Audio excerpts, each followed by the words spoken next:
मेरी पुली बना ली, 1 हफ्ता 10 दिन में भुगत का मेरा भूखा और प्यासा। अब मुझे वो सीन दिखाई देता है, मैं उठकर बैठ जाता हूं, अपनी भक्ति करता हूं। तो यहां परमात्मा कहते हैं सुखदेव ने 84 भक्ति, वो साधना करते करते सुखदेव जैसे ऋषि जो साधना तुम कर रहे थे जिन भगवानों की, उन पूजाओं को करते करते सुखदेव जैसे महर्षि भी 84 लाख योनियों में कष्ट उठा रहे हैं। और आपकी क्या अवकात है, तेरी क्या बुनियाद पुरानी। छोटी मोटी मंदिर में घंटी मार के और जय गणेश देवा करके तू पार हो जाएगा, या इस संकट से पार हो जाएगा। तो पेंडा पंथ पकड़े, वो पेंडा यानी मार्ग, पेड़ा वे ऑफ वर्शिप, पूजा क्या वो मार्ग, वो रास्ता ग्रहण कर। कौन सा? जो हम बताने आए, जिससे तेरा यहां भी सुख हो और परलोक भी सुधरे। तो पुण्यात्माओं प्रसंग चला था कि हम परमात्मा से डर कर रहें और उस परमात्मा पर विश्वास करें। और उसने हमें ये सिखाना चाहते हैं कि तुम भगवान पर विश्वासी बनो। अभी आपने परमात्मा के भोग के समय परमात्मा की वाणी सुनी थी, मोकू का ढूंढे रे बंदे मैं तो तेरे पास में। सब कुछ नकारा करके क्या बताया है, कहे कबीर सुनो भी साधो मैं तो हूं विश्वास में। यदि आपको यह विश्वास हो गया Kabir is God, Kabir is supreme God, तो राहत भगवान देगा। और जो आपके मन में शंका संशय रहेगी तो मालिक सहारा दे नहीं पाओगा, आप केवल वर्क डन ही प्राप्त करोगे। तो उसके लिए दास का प्रयत्न रहता है कि आपके हृदय में सब शंका हटा के और परमात्मा को परमात्मा जचा दूं, और तभी आप आगे बढ़ोगे। जब आपको विश्वास हो गया कबीर इज गॉड, इसलिए रह कर ये सत्संग सुनाए जाते हैं, प्रमाण दिखाए जाते हैं, ताकि आपकी शंका कति मूल से नष्ट हो जाए और फिर कबीर साहब रह जाएगा। आज तो हम उसको कवि समझकर रिजेक्ट करे बैठे थे, लाल को कौड़ी समझ रहे थे और कौड़ियों की गठड़ी बांध रखी थी। 36 प्रकार के देवता पूजा करते उनको लाल समझ गए, हम डले ढो रहे थे। परमात्मा कहते हैं चारों युग में मेरे संत पुकारे और कूक कहा हम हेल रे, हीरे माणक मोती बरसे ये जग सुगता ढेल रे। हम चारों युगों में ये ज्ञान बताया कर चले गए, हमारा किसी ने नहीं सुना। ये पर भी लेन जात है दुनिया, हमारा ज्ञान किन्हें ना सुनिया। ये केदारनाथ पर जाकर मर गए हजारों की संख्या में, और हमारा ज्ञान किन्हें नहीं सुनिया। कितना आसान तरीका, कैसी यहाँ परमात्मा ने अपने बच्चों के लिए सुविधा दे रखी है। ये आपका पिता है, ये आपके पिता का घर है। अपने पिता के घर पर यह सुख प्राप्त हो सकते, इस पृथ्वी पर आपको मिलेंगे नहीं।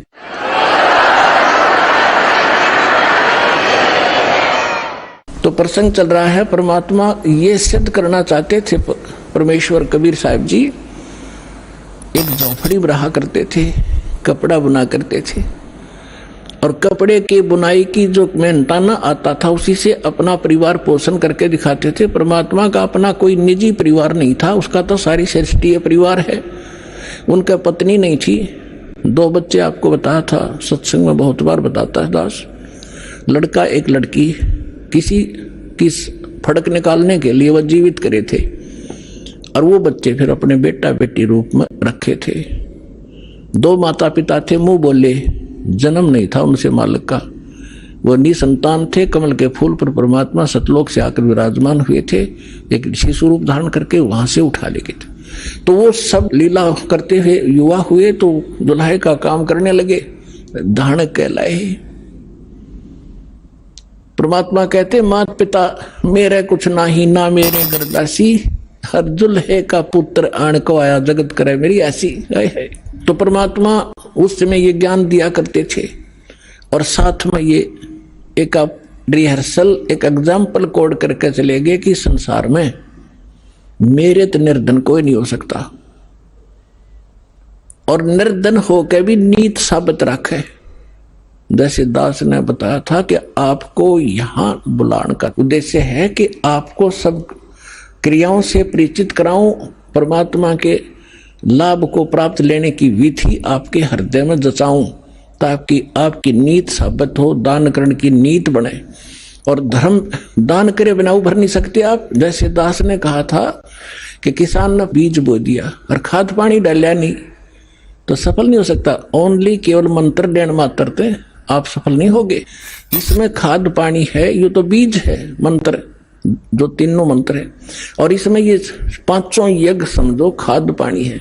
तो ये प्रॉपर डालने पड़ेंगे, जैसे दास आपको गाइडलाइन बताता है परमात्मा की बताई हुई, तब आपकी भक्ति रूपी फसल पूरी होगी। तो उसके लिए परमात्मा भी यही क्रिया कराया करते हैं। जितना मेहनताना मिलता अपने निर्वाह के योग्य रख के बाकी को भंडारा धर्म में लगा दिया करते थे। कहीं सत्संग करने लग जाते, वहां भंडारा कर देते थे। अब परमात्मा साथ साथ एक तत्वदर्शी संत की भूमिका भी कराया करें, वो उनके विधान में है, उनकी लीला में है। तो ये ज्ञान सुनाया करते थे जो दास आपको बता रहा है कि तीन देव की जो करते भक्ति, उनकी को दे ना हो वह मुक्ति। जो भक्ति करते नहीं वो अपना जीवन नाश कर रहे हैं, और जो शास्त्र विरुद्ध साधना कर रहे हैं ब्रह्मा विष्णु महेश तक की, वो भी अपना जीवन नाश कर रहे हैं। ब्रह्म तक की साधना करने वाले भी अपना जीवन नाश कर रहे हैं। केवल परम अक्षर ब्रह्म, उस पूर्ण परमात्मा की भक्ति से मोक्ष होता है। तो इसलिए परमात्मा कहा करते थे, जिस कारण से हमारे धर्मगुरु हिंदू और मुसलमानों के दोनों नाराज हो गए। उन्होंने हर तरह से ज्ञान से भी पराजित कर दिया दाता ने उनको।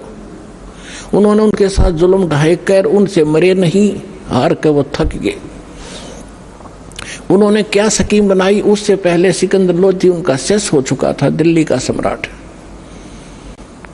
उन्होंने क्या स्कीम बनाई कि एक बार सब ने इकट्ठा होकर कि इसकी बेइज्जती कर दो, वैसे तो काबू आ नहीं रहा, यहाँ से भाग जा काशी से, किसी तरह हमारा पीछा छूटा है, हमारी तो रोजी रोटी बंद करवा दी इसने।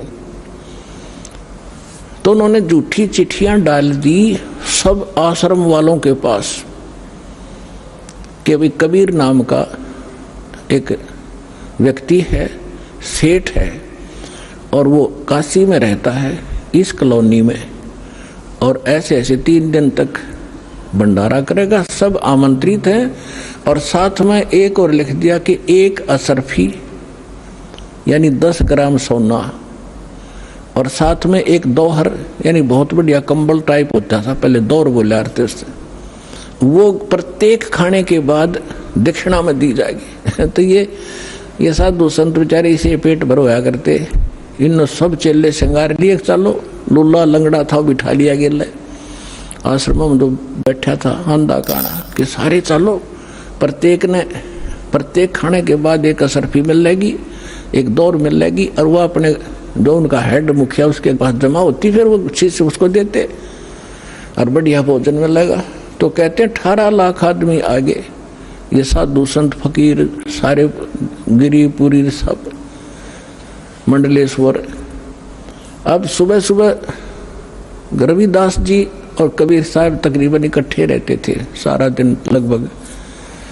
तो सुबह सुबह रविदास जी घर से उठे, देखा बाहर मेला भर रहा, भाई पूछा कहाँ से आए हो तुम, कौन हो, क्या फंक्शन है आज तुम्हारा यहाँ इकट्ठा होने का। तो बाबा लोग कहते हैं कि काशी वाले तुम कौन सी दुनिया में रहते हो, तुम्हें पता नहीं, हम इतनी दूर से आ गए कि यहाँ कबीर नाम का कोई सेठ है, और ऐसी उस कॉलोनी में रहता, दुलाहों वाली कॉलोनी के पास। नीरू का पुत्र है, उसमें पूरी डिटेल बता रहा कि कितने ब्रह्म रह जा किसी गए, और उसने भंडारा कर रखा 3 दिन का, और साथ में ऐसा ऐसा लिखा है, और तुमको पता नहीं बनारस के बनारस में। अब रविदास जी तो समझ गए कि किसी ढीठ आदमी की बकवाद है, राज तो नाश पीट दिया इसने, दुनिया आ गई निरी। रविदास जी पहुंचे परमात्मा वाली झोपड़ी में और कहने लगे महाराज जी आज तो नाश हो गया, काशी छूटेगी। क्या हुआ बताता है कि किसी ने झूठी चिट्ठी लिख रखी है आपके नाम तो है, यूँ लिख रखा है कि 1 असरफी देगा, प्रत्येक खाने के बाद 1 दौर दक्षिणा मिलेगी। इस लालच में गिनती नहीं होती, इतने आ रही है। परमात्मा बोले रविदास एक कुंडी लाले भीतर थे और बैठ जा, आप वहाँ जावाएं को नहीं, आप चले जाएंगे टक्कर मार के। रविदास जी बैठ के ने बोला भक्ति करे, आपत्ति में भगवान याद करना चाहिए, मैं भी माला जपू, आप भी बैठो। अब परमात्मा वहां बैठे, रविदास जी ने देखे ये माला जपे हैं और परमात्मा पहुंचे सतलोक में। वहां से फोन कर दिया कि मां रहा हूं, तैयार करो फटाफट। सतलोक से उन्हीं आत्माओं से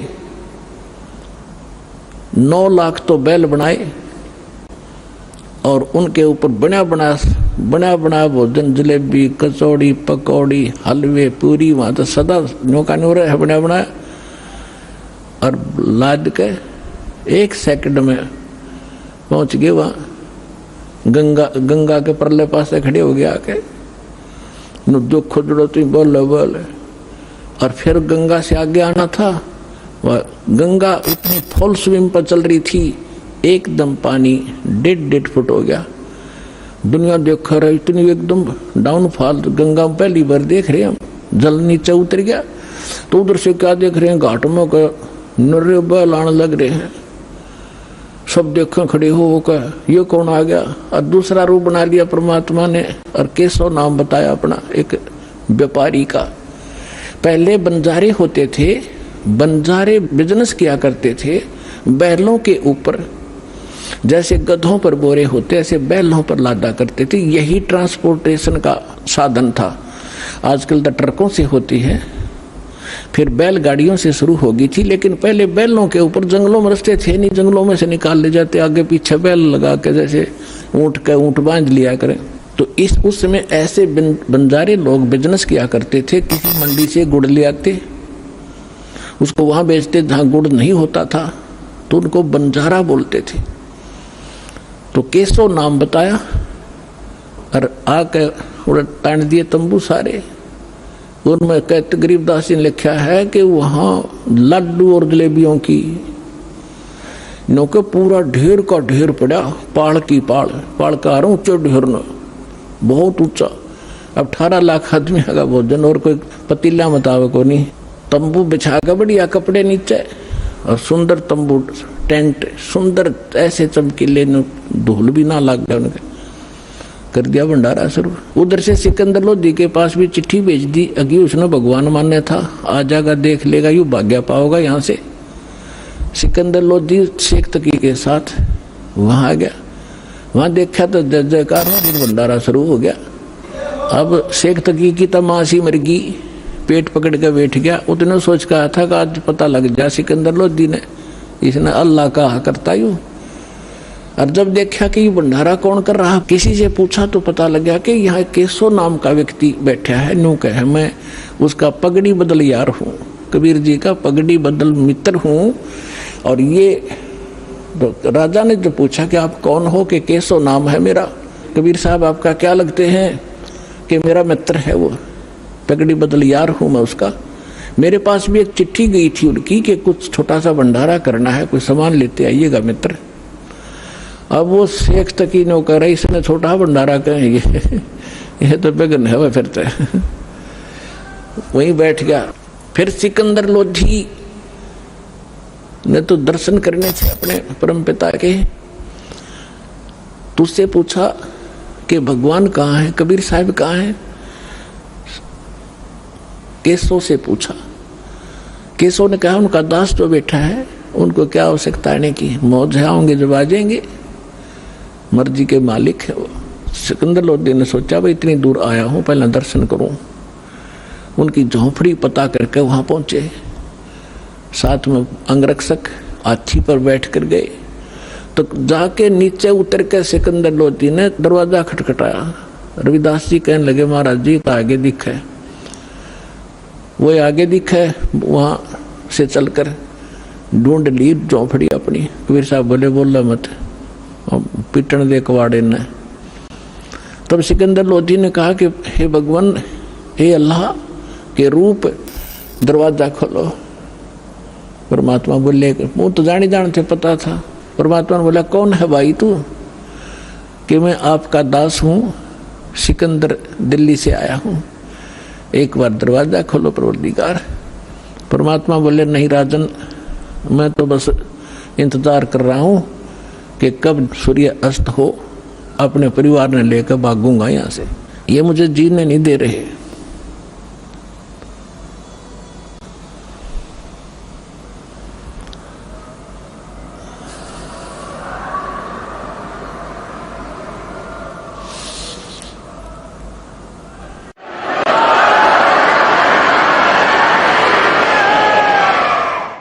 अब सिकंदर लोधी ने कहा कि हे परमात्मा,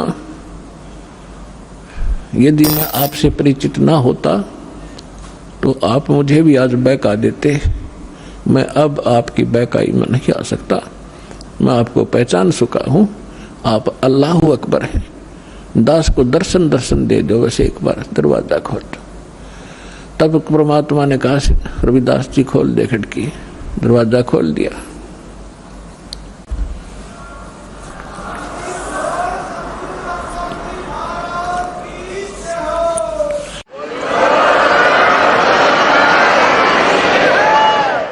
सिकंदर लोधी ने दंडवत प्रणाम किया दिल्ली के सम्राट ने और कहा, परवरदिगार, आपने कैसे रंग लगा रखे हैं, आपकी जय जयकार हो रही है।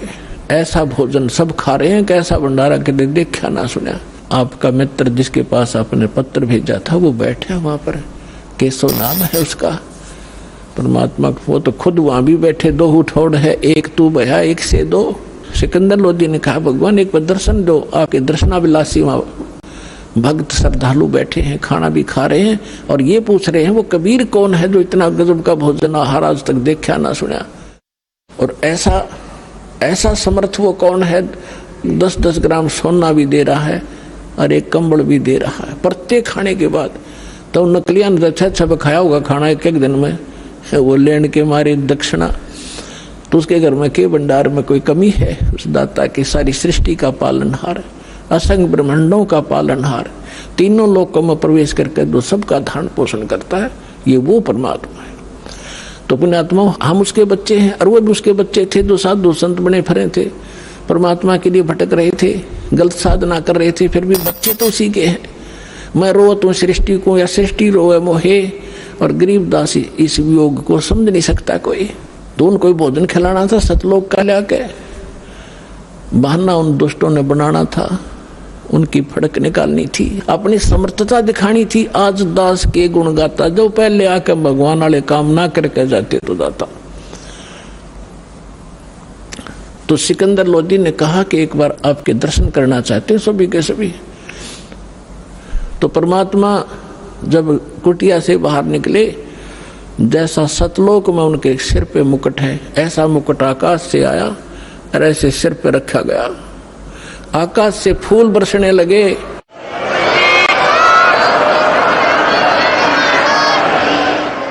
सुंदर मनोहर मुकुट पहन के परमात्मा, और ऊपर से आकाश से फूल बरसने लगे परमात्मा के ऊपर। सिकंदर लोधी ने अपने हाथी पर बैठाया, अपनी अंबारी में, साथ में रविदास जी। कबीर साहब बोले, आजा भाई मित्र तू भी। रविदास जी चंवर कर रहे थे पहले। सिकंदर लोधी ने कहा, भगत जी आप तो डेली सेवा करते हो, दास को भी दे दो। तो सिकंदर लोधी ने चंवर पकड़ा, जैसे आप देखते हो पाठ के ऊपर बच्चे करते हैं। महापुरुषों पर ऐसा ये चंवर किया जाता है। चंवर का मतलब है जैसे माखी माछड़ बैठे उससे हलाया करें ताकि कपड़ा मारे तो उसका लाग जाए, मर ना जाए। इतनी नम्रता के कारण उसको चंवर को संत के ऊपर डुलाया जाता है। तो सिकंदर लोधी ने चंवर ले लिया, हाथी पर बैठ कर चल रहे। चारों गेट खोल दिए उस अलमारी के, जो हाथी के ऊपर एक कमरा सा बनाया करते थे। तो सारे देखें जो खाना खा रहे थे, कौन है, कबीर कौन सा है कि वो बैठा जिस पर सिकंदर लोधी चौर करे, दिल्ली का राजा। काशी की बात है ये कि यू है वो कबीर, ये है वो कबीर, सेठ कबीर। वो सेठ दिखा जो सुंदर मन और पैर रहे ऊपर, सेठ तो वो है ही, कंगाल तो सारा संसार है उसके सामने। तो जब वहां जाकर उतर के हाथी परते, सारे मेले में घूम कर जय जयकार हो रही, जय हो कबीर की, जय हो कबीर जी की। वह भाई सेठ बड़े मोहन भोजन कराए, बड़े ठाठ हुए, ऐसा सब जय जयकार करे, जो रोटी खा हुए गुण गावे। फिर केशव बैठा था जिस टेंट में, वहां से एक सेवादार गया और करबद्ध होकर कहा कि महाराज आपको आपका मित्र याद कर रहा है, केशव। तो तो सिकंदर लोधी, रविदास जी और परमात्मा उतर के हाथी से नीचे चल पड़े। जब उस टेंट में गए, टेंट को केवल सीलिंग छोड़ दी, ऊपर कर दिया उसको ऐसे। और क्या नीचे एकदम सामने देखते देखते एक सुंदर मनोहर पलंग आया, उसके ऊपर इतने सुंदर गद्दे बिछ गए, इतने बढ़िया, उसके ऊपर एक चद्दर बिछ गई जिसके हीरे मोती लाल जड़े हुए थे। उस पर बैठ के भगवान बीच में जच गए। सामने दूसरे रूप में केशव बैठा है और एक रूप में मालिक कबीर रूप में बैठे। राजा और सब प्रजा नीचे बैठकर सत्संग सुन रही है। कहते हैं परमात्मा ने 24 घंटे तक सत्संग सुनाया उन प्यारी आत्माओं को। अब देखो वो भटक रही थी, साधु संत बन रहे थे और कारण के बनाया, और 3 दिन का सत्संग परमात्मा ने ढूंढा ठाया। लाखों वो भक्त जो डले ढो रहे थे परमात्मा के शिष्य हुए, और वो फिट्टे मुंह हुए जो बकवाद करें थे। बोलो सतगुरुदेव।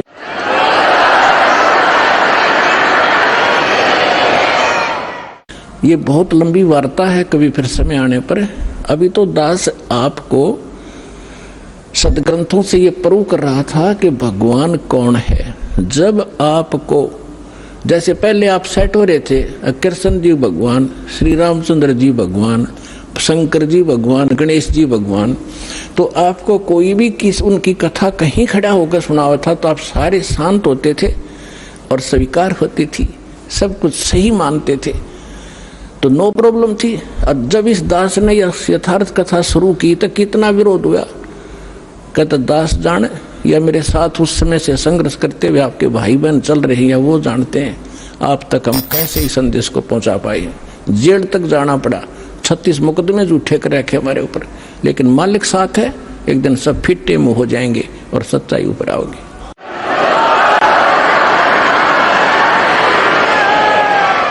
तो एक बार आपके हृदय में जब ये पक्की हो जाएगी पूरे विश्व के कबीर इजगोट, फिर ये कथा सुनाया करूंगा और वो अमृत वाणी सुनाया करूंगा जो हृदय में जाकर लगेगी प्रत्येक प्राणी के। अभी इतना समय नहीं मिलता क्योंकि इसमें बहुत प्रकार के पॉइंट भी बताने पड़ते हैं, फाउल पॉइंट भी बताने पड़ते हैं, और पहली कक्षा का बालक भी पहले दिन आता उस वाला भी सत्संग साथ सुनाना पड़ता है।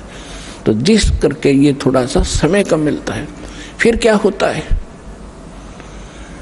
शेख तकी कहते हैं नीच आत्मा तो नीचे भाषा रखता है। अब कई बार क्या कहते हैं, जो घना निकम्मा आदमी होता है वो किसी की बड़ाई नहीं कर सकता, नीच व्यक्ति बुराई तो कर सकता है। एक तो होता है यज्ञ जोनार, यज्ञ करते हैं जो बड़ी खुशी में, किसी का लड़का हो गया घने वर्षों के बाद, उसके कहते हैं यज्ञ करी उसने जग, और भाई दिल खोल का पैसा लाया उसके दादा ने, इतना घी और जलेबी और लड्डू सारे, उसको कहते हैं खुशी में की हुई जग जोनार। और एक होता महोत्सा, महोत्सा वो होता है जैसे किसी ने बता दिया कि तुम्हारे पिता का मर गया, दादा या पिता, उसका तुम ऐसा करना पड़ेगा, इतने कपड़े और इतने पंडित जमाने पड़ेंगे, तो उसमें वो दुखी से होकर फॉर्मेलिटी से कराया करें। 10 ब्राह्मण जमाने हैं, 10 के अंगोछे से टूटे फूटे से लिया करें, कति बिल्कुल सस्ते से, उनके उतने जूते और कपड़े वो फॉर्मेलिटी करते हैं, उसको कहा करें महोत्सा, जो कति दिल तोड़ के काम कराया जा। तो यहाँ शेख तकी क्या कहता है कि इसे भंडारे हम 100 कर दें, इसने क्या नाराय कर दिया। तो इतनी जब उसने बात कही, कहते हैं पहले तो बहुत जुल्म किए थे उसने काफी वर्षों तक, वो फाइनल बकवाद थी उसकी। उस दिन वो गूंगा भी हो गया और बहरा भी हो गया वो शेख तकी। तो यहाँ गरीबदास जी कहते हैं कोई कहे जगजोनार करी और कोई कहे महोत्सा, और बड़े बड़ाई करा करें गाड़ी का डोछा। तो उस समय परमात्मा ने कहा कि भाई ठीक है केशव, धन्यवाद आपका, आपने मेरी इज्जत रखी। केशव कहते हैं हे भगवान शर्मिंदा ना करो, आप तो सारी सृष्टि के पालनहार हो, ये जनता के समझे तो बालक है, इनका बुद्धि को नहीं जो आपने पहचान ले। तब केशव ने कहा भी ठीक है भक्तों, लाद लो सारे टेंट वेंट 5 मिनट में धर लिए ठाके बैलना पर, चलो मैं आ रहा हूं। जब वापस गंगा से निकलने लगी, वह गंगा फिर इतना ही पानी हो गया 1.5 फुट, और सारे बैल और बंजारे जब निकल गए जो वहां से आए हुए थे, 9 लाख बैल और इतने बंजारे सतलोक के भगता रहे थे अंश। तो गरीबदास जी ने कहा कि वो बैल जब चलने थे ना पृथ्वी पर, और वो बंजारे 1 फुट पृथ्वी से ऊपर रहे थे उनके कदम, या उनका समझ में नहीं आई ये न्यू के ऊपर चल रहे हैं। इतनी बुद्धि तो खान खान पे लाग रहे थे, उन्हें क्या जरूरत थी कि देखने की कौन के ऊपर चल रहा है। उसी समय बैल पार हो गए गंगा। सिकंदर लोधी ने कहा कि जाओ केशो, आपका काफिला जा चुका है। दूर जा लिया होगा, न्यू खड़े होकर देखा पटरी पर चढ़ के, वहां कोई परले पार कोई बैल नहीं, कोई बंजारा नहीं। तो सब असमंजस में हो गया सिकंदर लोधी कि कहाँ गए वो सारे ही, तो 9 लाख बैल कोई नूता नहीं कि थे कूण में वृक्ष के आड़ में छप जाएंगे, वो तो पूरे कई किलोमीटर तक दिखाई देने थे। इतना सोच ही रहा था तो कबीर साहब कहने लगे चले गए जहां से आए थे। उधर से वो केशव उनके सामने दूसरा रूप परमात्मा के अंदर समा गया, एक कबीर साहब रह गए। बोलो सतगुरुदेव।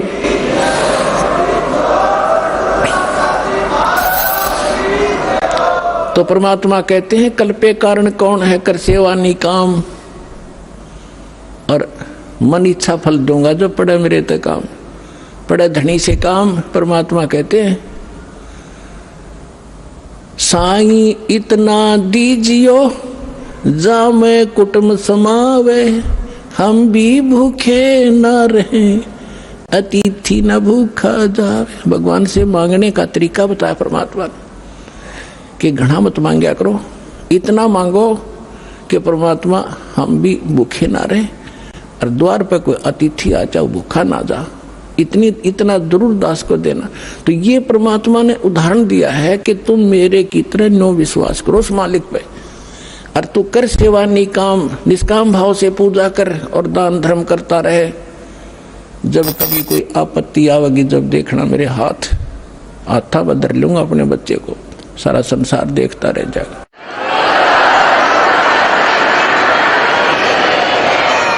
परम पिता परमात्मा पूर्ण ब्रह्म सर्वश्रेष्ठी रचनहार कुल के मालिक परमेश्वर कबीर देव जी की असीम रजा से आप सभी पुण्यात्माएं सत्संग सुनने के लिए उपस्थित हुए। प्रथम तो मानव शरीर महापुरुषों ने सदग्रंथों ने बताया है कि बहुत ही दुर्लभ है, और मनुष्य जीवन प्राप्त करके सत्संग मिलना उससे भी दुर्लभ है। और सत्संग सतगुरु ही किया करते हैं, सतगुरु के बिना सत्संग नहीं होता। सतगुरु का अर्थ है सच्चा गुरु,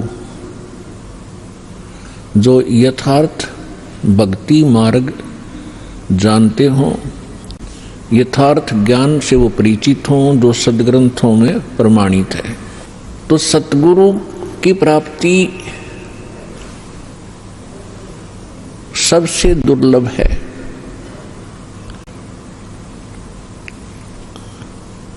पुण्यात्माओं, सतगुरु कौन होता है? या तो स्वयं परमेश्वर हो सकता है जो सच्चा ज्ञान रखता हो, या फिर परमात्मा का कृपा पात्र उसका दास हो सकता है जो केवल उसी के ही ज्ञान से सत्संग करता है।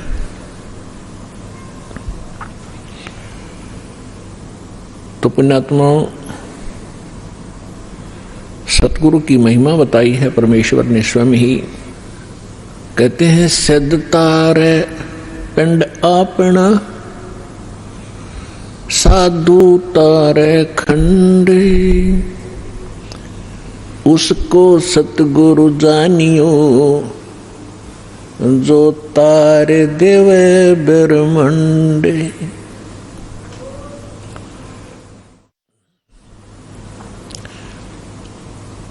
कि सिद्ध साधक अपना ही कल्याण कर सकता है। परमात्मा से परिचित जो संत हुए हैं वो कुछ एक डिवीजन को, खंड को, जैसे एक ब्लॉक होता है उसको ही लाभ दे सकते हैं, और सतगुरु उसको जानना जो तार देव ब्रह्मांड पूरे विश्व का कल्याण कर दे।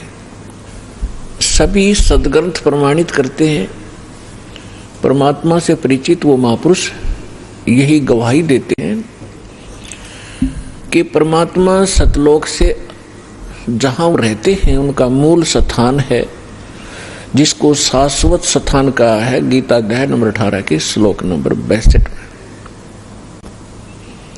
कि अर्जुन तू सर्व भाव से उस परमेश्वर की शरण में जा, उसकी कृपा से तू परम शांति को और शाश्वत स्थान को प्राप्त होगा। शाश्वत माने जिसका कभी विनाश ना हो, अमर लोक।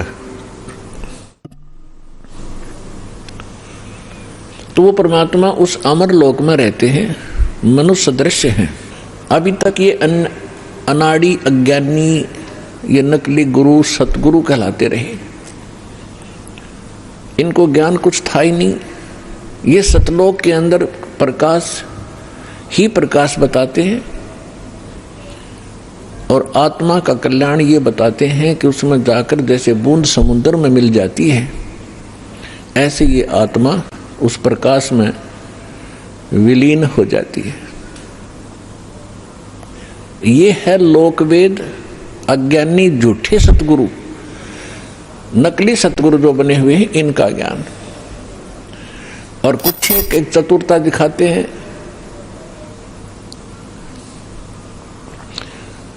जिसको कहते हैं little knowledge is the dangerous thing, नीम हकीम खतराए जान। एक ये रांजड़ी के अंदर, एक जम्मू के अंदर है, मधु परमहंस कहलाता है, कक्का पता नहीं, कबीर साहब की वाणी को पढ़कर सुनाता, सारे उल्टे अर्थ लगाता है। उसने थोड़ी सी चतुरता दिखाई है कि वहां परमात्मा तो ऐसा ही है, एक प्रकाश है, और उसमें आत्मा डॉट डॉट बिंदु सी गोल गोल सी घूमती रहती है। कोई बात हुई है? तो ये सतगुरु नहीं है, ये नकली है सारे, जो भगवान से परिचित नहीं, जो सदग्रंथों को भी ठीक से नहीं समझ सके। हमारे जो धर्मगुरु हिंदू धर्म के थे, आचार्य शंकराचार्य, मंडलेश्वर संत, ये अपने ही सिलेबस से अपरिचित थे। आज तक ये ब्रह्मा विष्णु महेश को अजरो अमर, इनके कोई माता पिता नहीं, इनकी कोई मृत्यु नहीं होती, यही पूज्य है। और हमारे सदग्रंथों में लिखा ये नासवान है, इनकी जन्म मृत्यु होती है, इनकी माता दुर्गा है, पिता ज्योति निरंजन काल है। और ये पूज्य नहीं है। तीन देव की जो करते भक्ति, उनकी कदे ना होवे मुक्ति। ये है सच्चा ज्ञान, ये है शास्त्र प्रमाणित ज्ञान। और परमात्मा के मुख कमल से भी यही ज्ञान उच्चारित हुआ था 600 वर्ष पहले।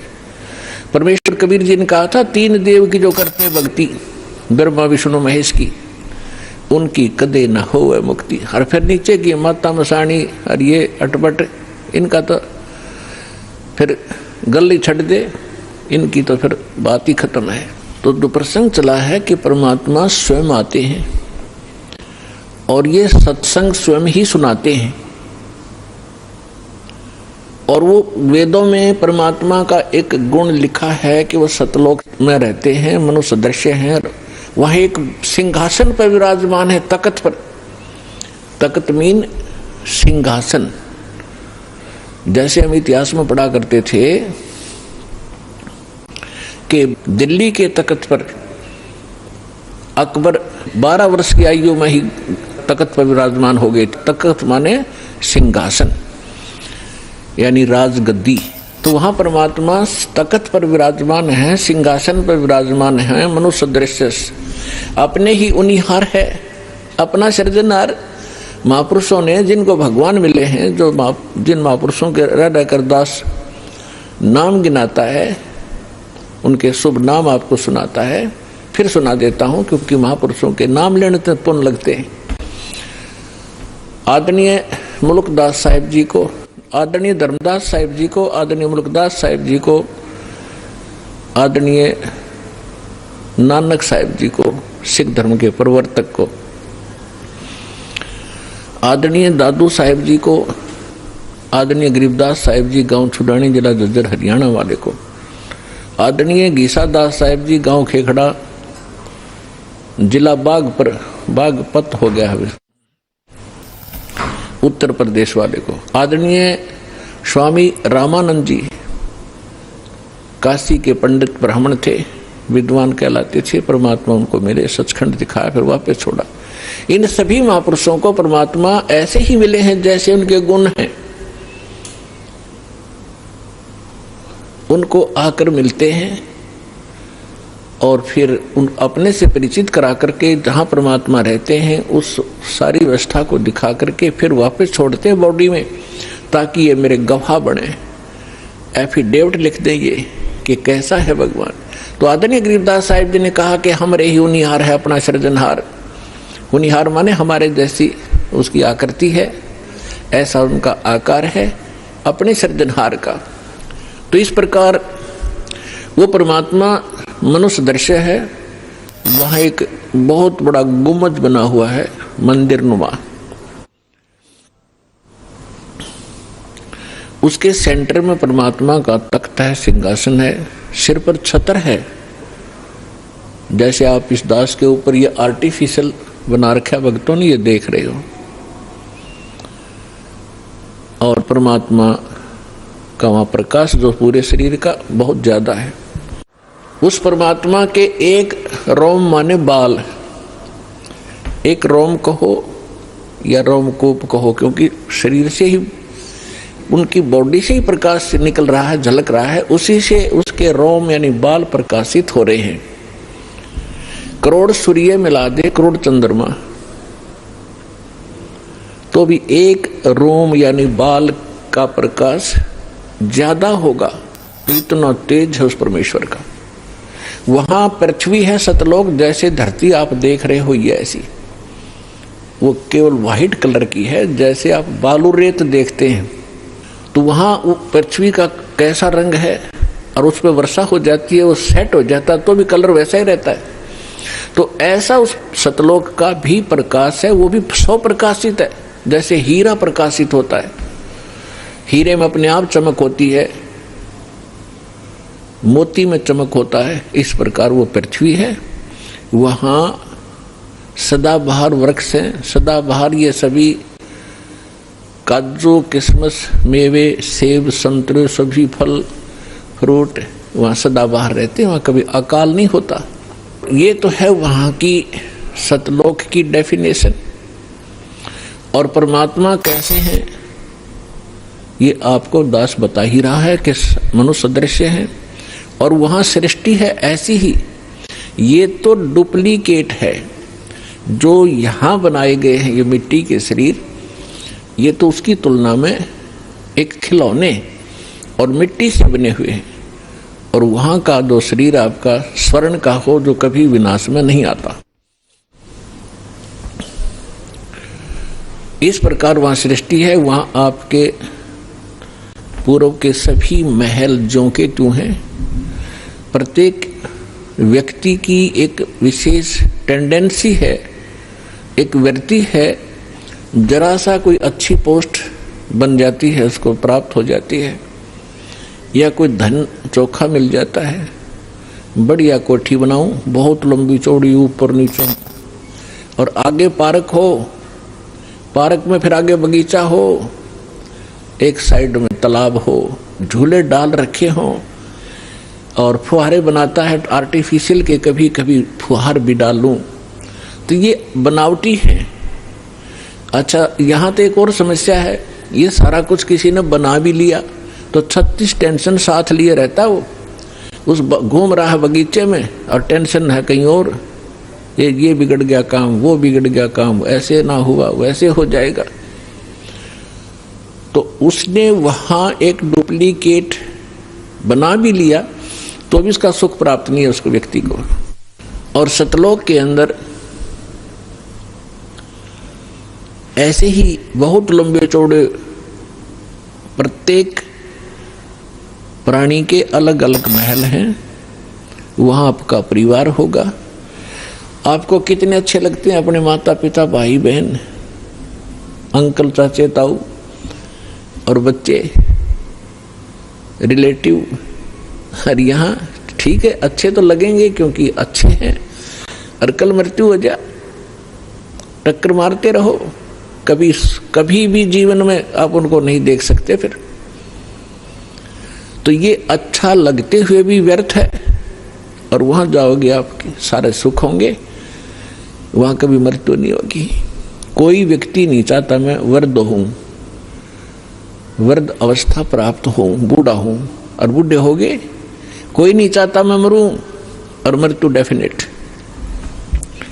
तो ऐसी धारणा क्यों आपकी? क्योंकि आप पहले ऐसे लोक में रहते थे जहां ना वृद्ध अवस्था है और मृत्यु नहीं है। वहां ये 5 तत्वों का बना हुआ पुतला नहीं है। इसमें कभी बीपी हाई है, कभी लो है, कभी राग खींच रहा है, कभी द्वेष। राग द्वेष वहां होता है जहां समानता नहीं होती, और वहां समानता है एक परमात्मा को छोड़कर। सबके एक जैसे बॉडी हैं, एक जैसा सबके महल हैं, एक जैसा खान पान है, कोई उसमें अंतर नहीं और कोई अभाव नहीं किसी वस्तु का। तो राग द्वेष और इस तरह के जो रोग होते हैं ये किसी त्रुटि के कारण होते हैं। तो आप जी उस स्थान को छोड़कर गलती से यहां आ चुके हो और यहां आपका कोई ठिकाना नहीं। जिन महापुरुषों को परमात्मा मिले उन्होंने बताया है, आगे गए ना बावड़े। बावड़े माने वापस नहीं आए। पहले जो चले गए उन्होंने आकर बताया नहीं हमारे साथ क्या बीती। और रहते भी सब जाही, बिन साहिब की बंदगी कहीं ठोर ठिकाना नहीं। पहले चले गए, उनका तो पता नहीं क्या बुरा हाल हुआ या अच्छा हुआ, उन्होंने तो कोई आके हमें संदेशा दिया ही नहीं। और ऐसे ही शेष हैं, वो चले जाएंगे। तो गरीबदास साहिब जी कह रहे हैं कि बिन परमेश्वर की भक्ति कहीं ठोर ठिकाना ना। जैसे आज कोई प्रधानमंत्री है किसी कंट्री का, वैसे तो सुख नाम की यह चीज नहीं है, पर हमने उसको घना बड़ा मान रखा है क्योंकि हम जीव संज्ञा में हैं। और कल वो प्रधानमंत्री सतभक्ति नहीं करता है और मृत्यु को प्राप्त हो जाता है, तो कहां गया वो सुख? आगे क्या होगा इन बच्चों को पता नहीं जो खिलौनों से खेल रहे। ये मिट्टी के महल बना बना कर इसमें खुश हो रहे, इनको पता नहीं क्योंकि भगवान ने आकर बताया। वो ज्ञान दास सुना रहा है, उसके आधार से हमें भविष्य का दिखाई देने लग गया कि आगे क्या होगा इसके साथ। उसके विषय में परमात्मा ने बताया है कि कबीर हरि के नाम बिन ये राजा रसब हो। रसब माने खच्चर, जिसपे अच्छा वजन लोड कराया जाएगा देगी तरह बोरे में। राजा रसब हो और माटी लदे कुमार के और घास न डाले कोई। गधे के साथ एक और समस्या होती है, सारा दिन काम को मार लेता है, शाम को बनी में छोड़ देता, घास खुद चर के आता है बाहर, फिर उसका कान फिर पकड़ लाता है जब काम की आवश्यकता होती है। तो पुण्यात्मा परमात्मा ने ये जो ज्ञान दिया है आपको सतर्क करने के लिए दिया है, ना कि किसी की इंसल्ट करने के लिए। आप बालक हो, वो परमात्मा है, आप उसकी आत्मा हो, आप उसके बच्चे हो। अपने बच्चों को समझाने के लिए परमात्मा ने ना जाने कितने छल छिद्र करने पड़ते हैं, किस प्रकार के ज्ञान आपको सुनाने पड़ते हैं, क्योंकि आपने काल की भांग पी रखी है। कबीर ये माया अटपटी, सब गट आण अड़ी, किस किस को समझाऊं ये कुएं भांग पड़ी। जैसे कोई शराब के ठेके पर आपने देखा हो कभी, चाहे 20 आदमी घुटी ला कर रहे हो सामने, सबकी एक जैसी भाषा, एक जैसी चाल, एक जैसी बोली रहेगी। तो हमने इस काल की इस त्रिगुणमयी माया की भांग पी रखी है। यहाँ के इन तीनों गुणों के दबाव से हम जो जो कार्य यहाँ चाहते हैं करते हैं, यह भांग है।